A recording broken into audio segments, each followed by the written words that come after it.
2, 3, 1. Définition.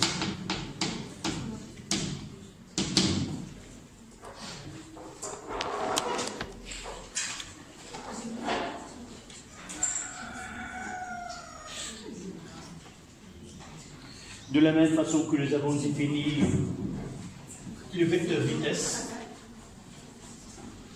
qui est une dérivée par rapport au temps de vecteur position. Là, on aura le vecteur accélération, c'est la dérivée de vecteur vitesse par rapport au temps aussi. Donc, on prendra AG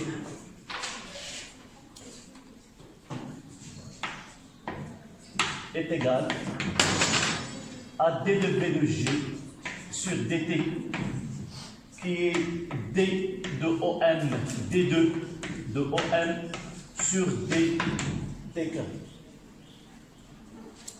Voilà la définition de vecteur accélération. Si nous mettons là AGX, AGY et AGZ, égal, ça donne d de v gx sur dt, d de v gy sur dt, et là, d de v gz sur dt, qui n'est autre que d2 de x sur dt carré, d2 de y sur dt carré, et finalement, d2 de z sur dt. Voilà l'outil mathématique qui nous permet, comme vous voyez, de lier le vecteur vitesse avec le vecteur accélération. Et les deux sont liés aux équations horaires x de t, y de t et z de t.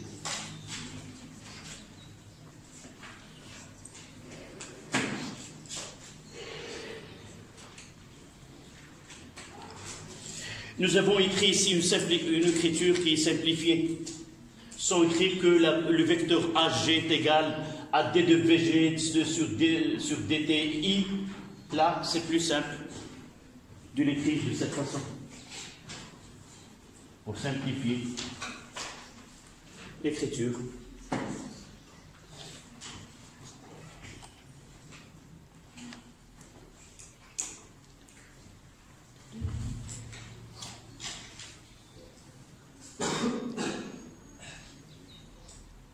Mademoiselle, tu écris?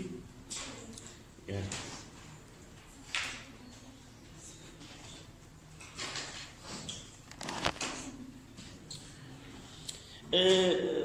Le langage qu'on utilise, la lecture, normalement, on dit D2 O1 sur DT2. Et parfois, on mettra carré. En réalité, si nous disons carré par abus de langage, c'est pas correct. C'est D2 O1 sur TD2.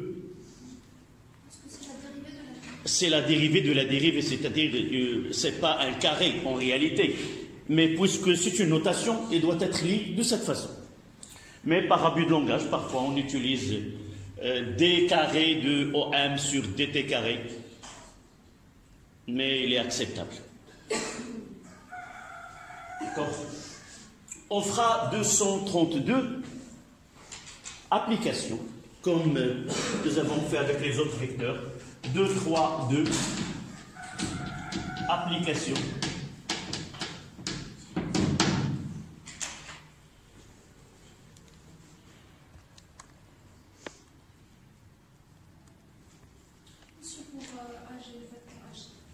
AGX, AGY et AGZ. Z, oui. AGZ, oui.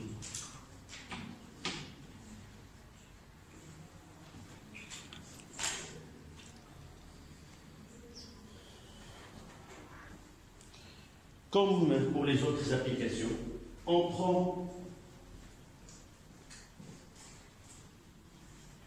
le centre d'inertie d'un système de données. et on donne ces équations horaires. On essaie de passer par déterminer les coordonnées de la vitesse et les coordonnées de l'accélération. Donc pour cette application,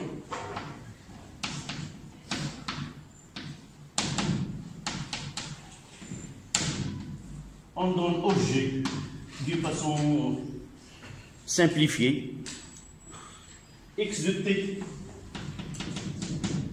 est égal à 4t moins 2, y de t est égal à t carré moins 2t plus 1, et z de t est égal à 0. Ça, ce sont des données. On ne pose pas la question d'où nous avons obtenu. On prendra comme départ, si nous avons un corps solide dont le centre d'inertie A pour équation horaire x de t, y de t. La question c'est quoi? C'est déterminer V de G et A de G. Quelle est? Première question, déterminer la position. D'abord on commence à déterminer la position, nous l'avons déjà traité cette question, la position de G à t égale 0 et t est égal 2 secondes, petit b, c'est déterminer l'accélération de mobile à l'instant t égale déterminer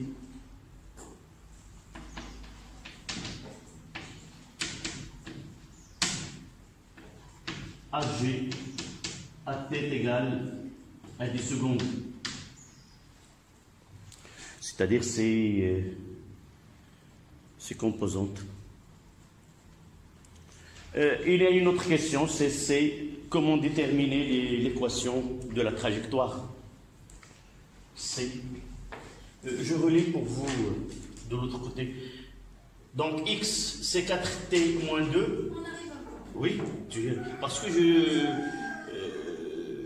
je constate que tu es en train de prolonger la vision sur le tableau, c'est-à-dire si tu n'as aucun problème, j'aurais pas remarqué que tu prends de temps pour lire. Donc c'est déterminé. Avec le temps, un professeur devient spécialiste dans la lecture du visage. C'est pas par étude, mais par coutume. Déterminer l'équation de la trajectoire.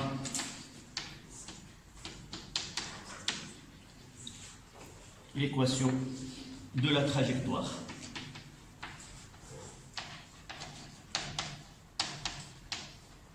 De G.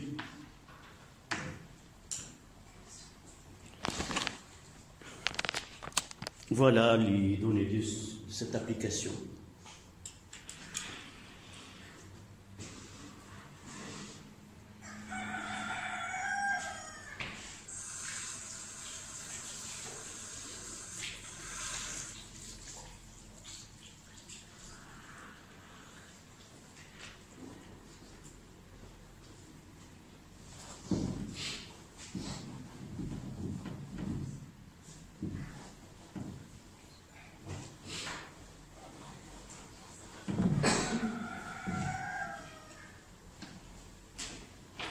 Ce coq, je deviens son ami.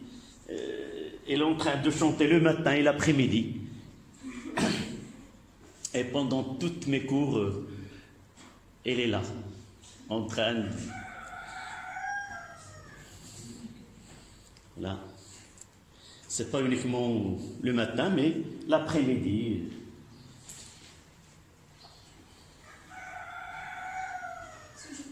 Oui, si ça te dérange, pour moi je suis habitué à son chant. un des élèves à distance.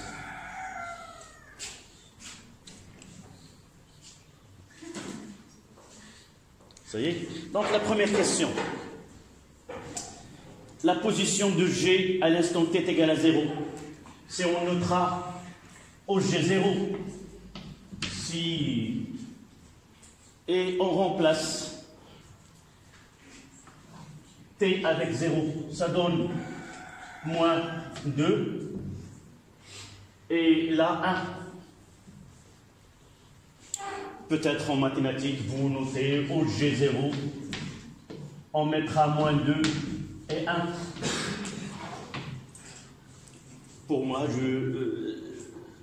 j'utilise cette notation. C'est mieux en physique. Au G, si nous notons 2 secondes T1, au G1, on remplace T avec 2 secondes, c'est 8, 6, et 4, moins 4, c'est 0, c'est 1. C'est-à-dire au G1, c'est 6, 1.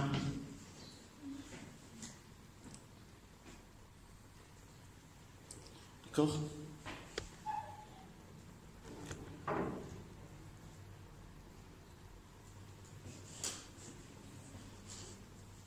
Ça, c'est A. Pour B, déterminer les coordonnées de vecteur accélération et par la suite, on déterminera sa valeur pour t est égal à 10 secondes. La première des choses, c'est AG. Donnez-moi les coordonnées de AG par application de la relation que nous venons de donner. La dérivée seconde, donc dérivée premier c'est 4, dérivée seconde ça donne 0. La dérivée première c'est 2t moins 2, ça donne 2. Donc selon l'axe des y c'est 2, et là c'est 0. Nous voyons que AG est constante. Donc AG, c'est la racine carrée de 0 au carré plus 2 au carré plus 0 au carré, uniquement pour savoir comment on calcule. Et ça donne 2. 2 mètres seconde moins 1. Donc AG, elle est constante. Donc on peut écrire quel que soit le temps. Que ce soit à l'instant t est égal à 10 secondes ou 2 secondes ou autre, l'accélération, elle est la même. Donc AG est constante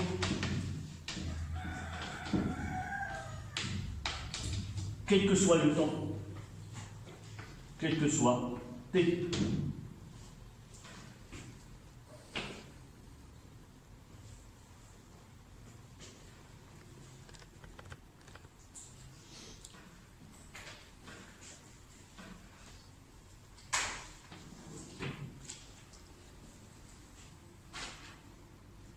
Ça y est, c'est... J'ai dit tout à l'heure que j'arrive à lire les visages, mais généralement, certaines lectures ne sont pas correctes. Parce que j'ai vu un élève en train de regarder de façon continue sur une partie, je interprète cela comme quelque chose qui n'est pas bien clair. Mais parfois, c'est autre chose.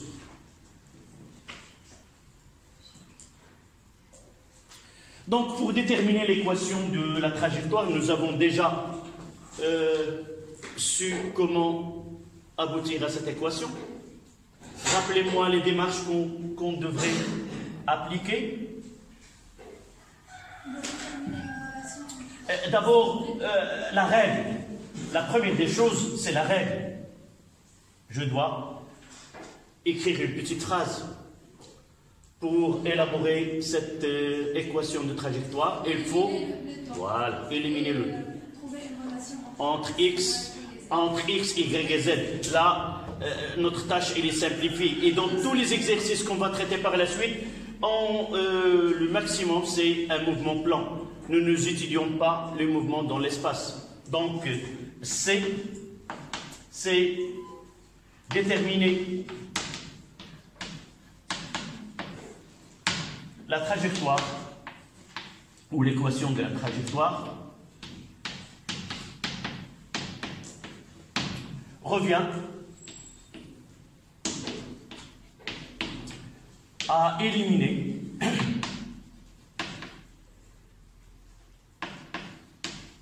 le temps.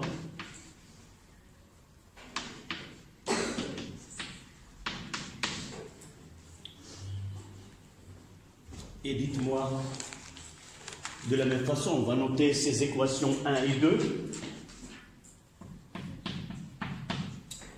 Toujours on cherche là où il y a la relation est simple.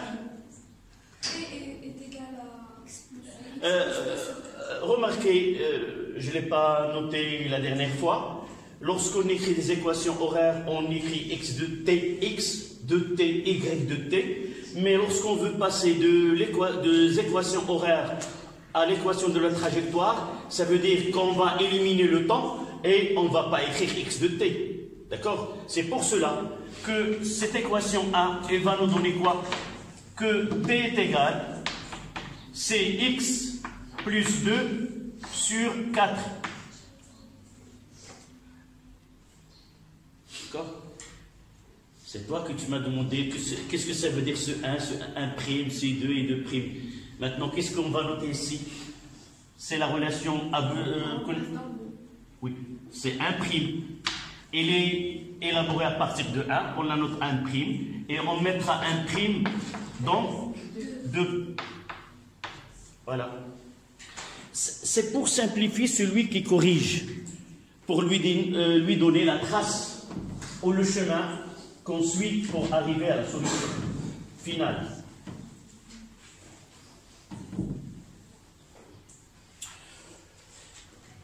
Donc, je mettrai y est égal à x plus 2 sur 4 au carré, plus 2 fois x plus 2 sur 4, plus 1. Comment? Ou le moins 2? dans la deuxième équation. Ici, moins 2, oui. En réalité, pour faciliter ce travail, il est un peu long. Si j'arrive à constater que c'est une identité remarquable là, je peux faciliter mon calcul. En réalité, cette écriture peut être simplifiée comment? C'est t moins 1, voilà, est égal à t moins 1, le tout au carré. Et ça facilite ce calcul-là. D'accord? Je l'ai laissé, mais je reviens à y est égal à t moins 1, le tout au carré. C'est-à-dire, c'est x plus 2 sur 4 moins 1, le tout au carré. Autre, si nous avons remarqué que y n'est autre que t moins 1 au carré, je réduis au même dénominateur et ça donne x plus 2 moins 4, le tout sur 4 au carré. Et ça donne x moins 2 égale à 1 sur 16, x moins 2, le tout au carré. Mais en physique, on ne laisse pas, c'est rare qu'on fait des écritures simples. On peut donner, ça donne 1 sur 16, x carré, moins 2x, plus 4. Pourquoi? Parce que par la suite, on aura une équation lorsque l'accélération est constante, le mouvement est parabolique et la parabole est là une expression ax carré plus bx plus c. D'accord? Donc finalement, ça donne, là c'est au carré. Donc y est égal à x au carré sur 16 moins x sur 8. C'est moins 4x. Comment? X carré Moins 4x, oui. Là, c'est moins 4x. 4, ça donne moins x sur 4, plus 1 sur 4. Voilà.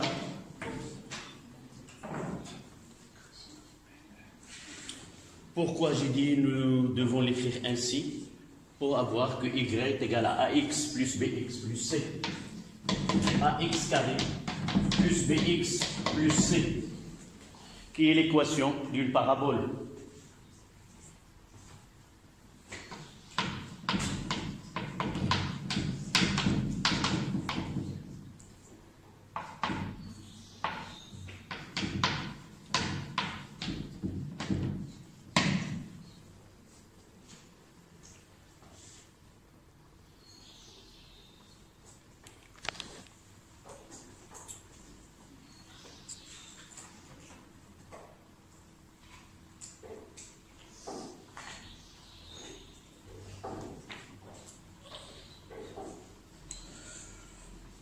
On va voir par la suite que ce mouvement-là, qui est parabolique, en réalité, on peut la décomposer en deux types de mouvements.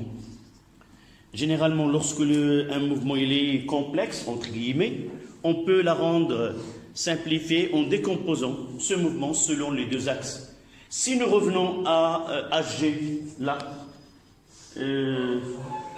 rappelez-moi le vecteur HG sur ces zéros, là c'est 2, là c'est 0, et VG, c'est combien? C'est 4. Et là, c'est 2, 2t, moins 2, et là c'est 0. Donc ce mouvement se fait dans un plan, on peut le voir selon deux axes, selon x et selon y. Si nous la voyons, on va le voir par la suite, le mouvement plan, uniquement pour connaître pour faciliter la tâche par la suite. Nous voyons que ce mouvement-là, c'est comme la superposition de deux mouvements. Une s'effectue sur l'axe des x et l'autre s'effectue sur l'axe des y. Il n'y a pas de mouvement sur l'axe des z. C'est pour cela qu'on appelle un mouvement plan. Donc si nous regardons selon l'axe des x, on voit que c'est un mouvement qui se fait avec une vitesse constante. Donc c'est un mouvement rectiligne uniforme. D'accord? Mais sur l'axe des y, on voit que l'accélération est constante et la vitesse varie au cours du temps. Ça veut dire que le mouvement selon l'axe des y est un mouvement rectiligne uniformément varié. Nous l'avons déjà dit la séance précédente. Et ce vecteur vitesse, comment il est dirigé? Si je trace la y et la x, comment? Non, le vecteur vitesse, tout simplement. Là, je l'écris sur y. Ça veut dire quoi que HG est égal à quoi? Est égal à 2J. C'est ça? Ça veut dire comment il est? Elle est collinéaire avec le vecteur unitaire J. Donc, HG, il est comme ça. Si j'ai trouvé moins 2, ça sera parallèle dans le sens inverse. Donc, le mouvement s'effectue de cette façon-là. Et toujours l'accélération, il est verticale, dirigée selon l'axe des Y. Quelle est la différence entre l'accélération et la vitesse?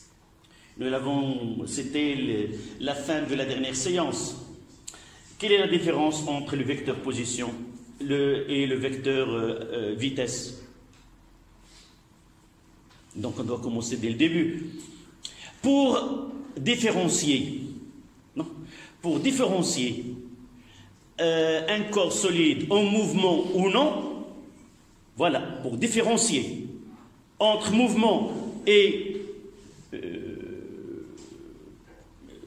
il n'y a pas de mouvement, nous devons choisir un repère ou un référentiel et nous suivons la position, voilà, pour la position de ce corps solide dans ce référentiel.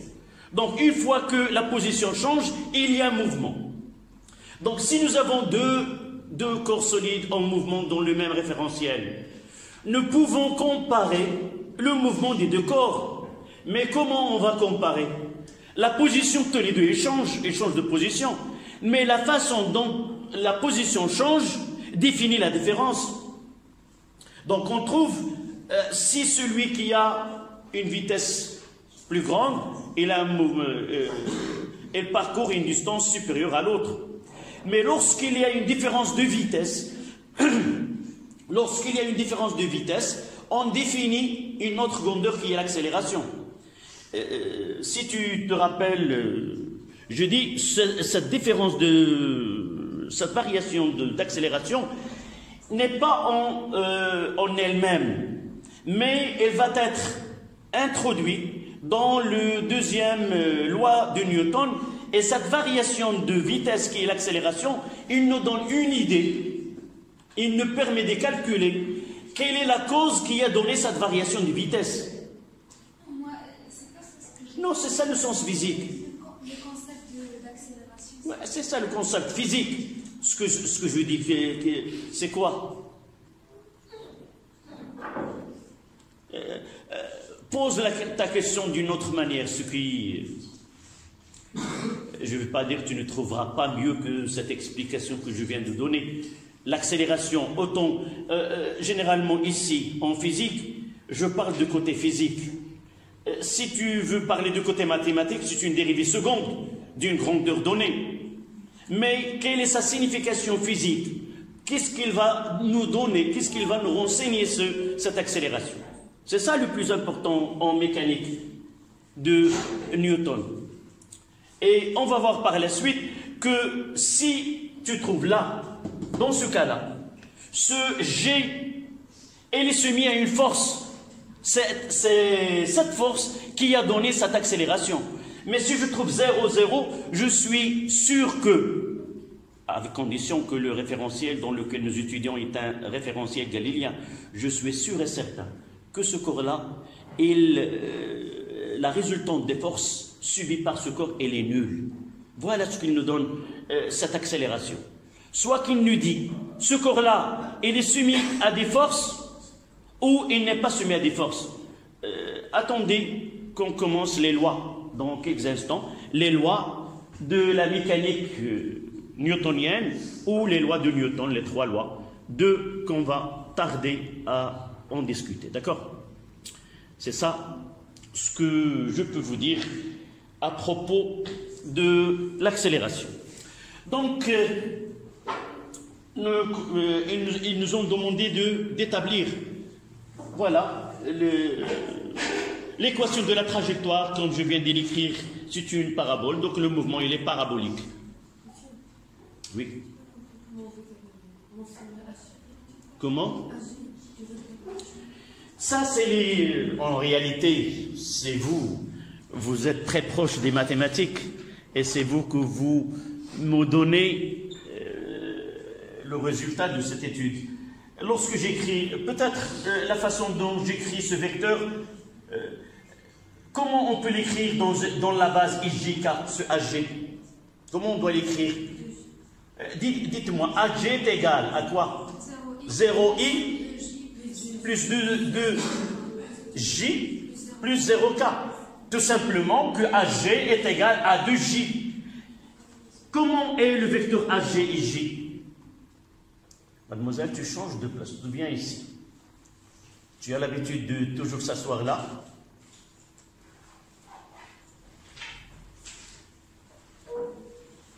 Qu'est-ce que je peux dire à propos de AG et de J comme vecteur? Collinière, ça veut dire quoi, collinière? Tu continues. C'est quoi que AG et J collinière? même direction. Elles ont même sens si son ordonnée est négatif. Même sens si l'ordonnée est positif. Sens inverse négatif, même sens positif. Donc ça veut dire quoi? Ça veut dire que AG, la direction, elle est parallèle à Y. D'accord? Et le sens, il est du même sens. Pourquoi je l'ai représenté là ou là ou là? Je peux mettre plusieurs représentations. Je peux mettre là. Tu étais en première année sciences maths? Non. L'année dernière, on parlait lorsque le champ est uniforme. Lorsque, ça veut dire lorsque un vecteur il est constant, les mathématiques me permettent de faire une translation à ce vecteur. Je peux le présenter n'importe où. Donc si la trajectoire elle est là, je peux mettre AG là, je peux mettre AG là, ce vecteur il est constant. Si j'avais moins ici, je mettrais la verticale mais dirigée vers le bas. On va voir des exemples par la suite. Donc on passe quelques mouvements classiques, ce que nous avons parlé d'une façon non officielle, si vous voulez. On parlera 3 en chiffres romains, quelques mouvements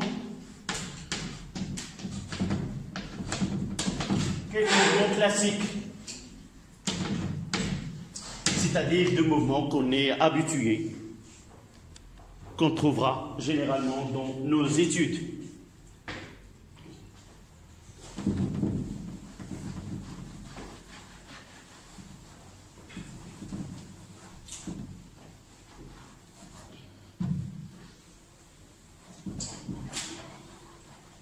Celle que vous avez déjà étudiée en tronc commun, c'est, et même nous l'avons traité dans une application, le mouvement rectiligne uniforme 3A, mouvement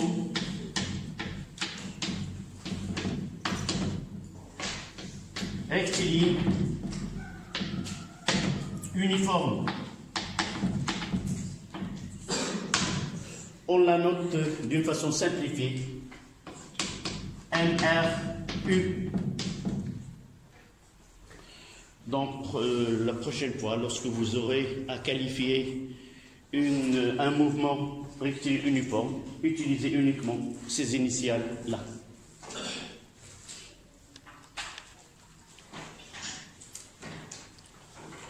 Donc, définition.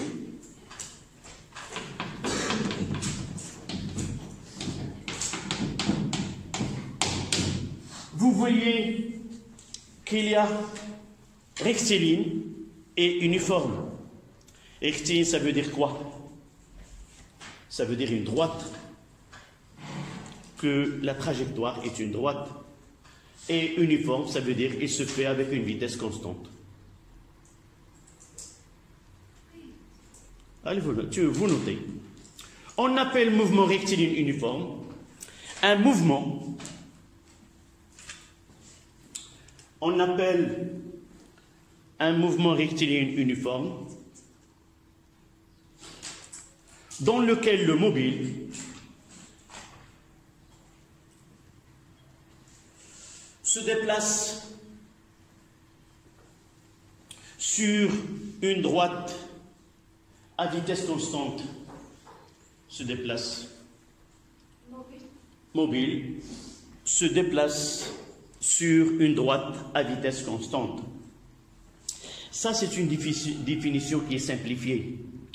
En réalité, si on veut respecter la physique, on dit qu'on appelle mouvement rectiligne de translation, parce que lorsqu'on parle d'un corps solide, et dans sa définition, on devrait parler de mouvement de translation. Qu'est-ce que ça veut dire, un mouvement de translation?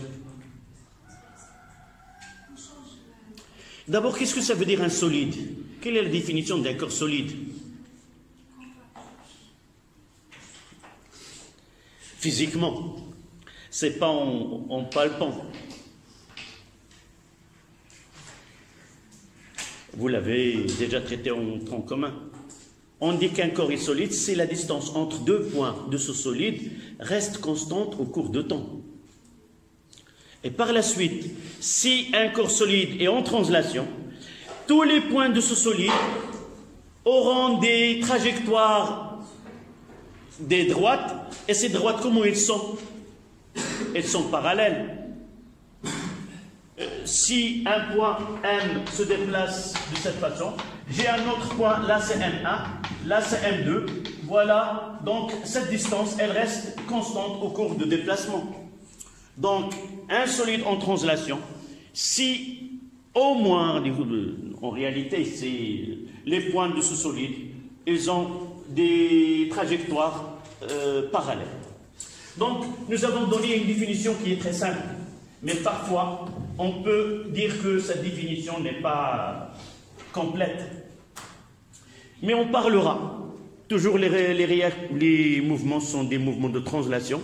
Et le mouvement de translation du corps solide tout entier revient au mouvement de translation de son centre d'inertie.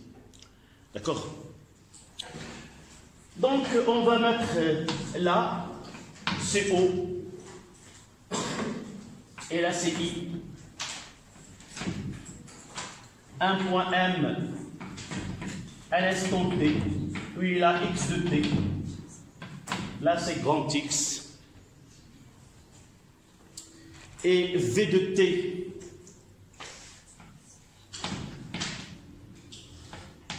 V1 à l'instant T1.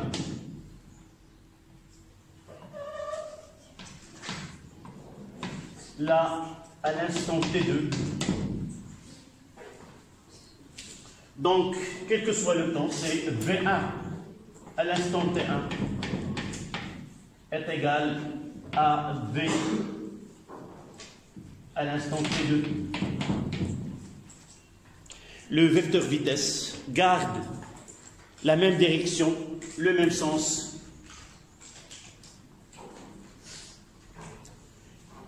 Ça veut dire que dV de G, c'est d de x sur dt. Ça veut dire, ça implique. Donc, x de t, donnez-moi l'équation horaire dans ce cas-là. Là, c'est une constante, donc la fonction primitive, ce sera x de t qui est égal à vg de t plus x0. Ça, c'est l'équation horaire. Équation horaire.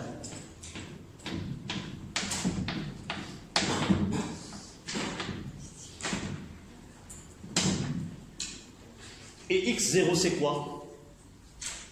C'est l'abscisse à l'origine des temps. x0. Et l'abscisse à t est égal à 0. Selon les études qu'on fait, soit qu'elle est nulle, soit différente de 0. On donnera un exemple là.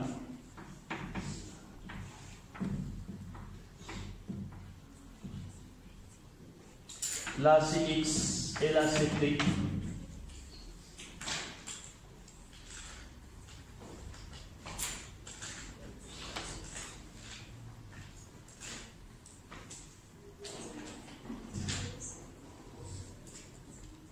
Je mettrai de ce côté-là V.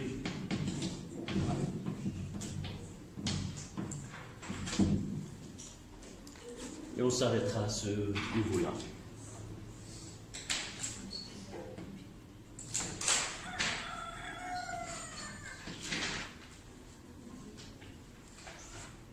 Donc, la norme de vecteur vitesse, elle est constante quel que soit le temps. Donc on continue.